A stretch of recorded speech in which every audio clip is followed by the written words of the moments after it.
અમરેલીમાં ધરણા પૂર્ણ થયા બાદ આજે સુરતના વરાછા વિસ્તારમાં ધરણા કાર્યક્રમ યોજવા ગયેલ કોંગ્રેસ નેતા પરેશ ધાનાણી, પ્રતાપ દુધાત સહિતના અગ્રણીઓને પોલીસે અટકાયતમાં લીધા હતા।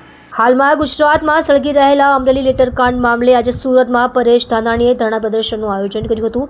વરાછા ખાતે મિની બજારના માનગઢ ચોક ખાતે પરેશ ધાનાણી સહિતના કોંગ્રેસના આગેવાનો ધરણા કરે તે પહેલા જ પોલીસે તમામને અટકાયતમાં લીધા હતા।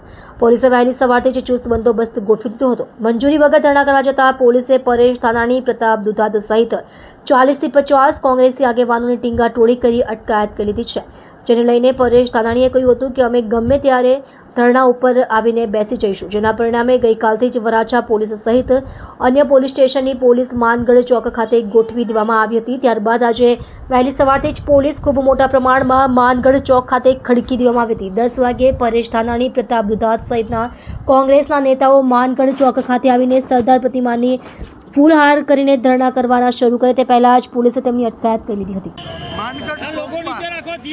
શ્રી સરદાર સાહેબની સાક્ષીએ એના સ્વાભિમાનનું રક્ષણ કરવા એક નિર્દોષ દીકરી એને ન્યાય અપાવવા માટે અમે 10 વાગ્યા 10 થી 5 માનગઢ ચોકમાં ધરણાની જાહેરાત કરી હતી। માનગઢભાઈ, પ્રતાપભાઈ અને ખૂબ બહોળી સંખ્યામાં ગુજરાતભરના આગેવાનો અહીંયા આવ્યા છે। પોલીસે આખા માનગઢ ચોકને જ્યારે જેલ કવચ હોય એ રીતે ઘેરી લીધો છે। એમ છતાં અમે સરદાર સાહેબના ચરણોમાં માનગઢ ચોકના પાદરમાં વંદન કરીને વિનંતી કરી છે, હે સરદાર, તમારું સ્વાભિમાનના રક્ષણ કાજે આ ગુજરાતની એક દીકરી એના ન્યાય માટે અમે આ ધરણાને શરૂ કરી રહ્યા છીએ। માનગઢ ચોકમાં મંજૂરી માંગી હતી, મંજૂરી માંગવાની કોઈ જોગવાઈ નથી। આ દેશમાં સંવિધાનથી દરેક માણસને સરકાર સામે સવાલો ઉઠાવવાનો અધિકાર છે।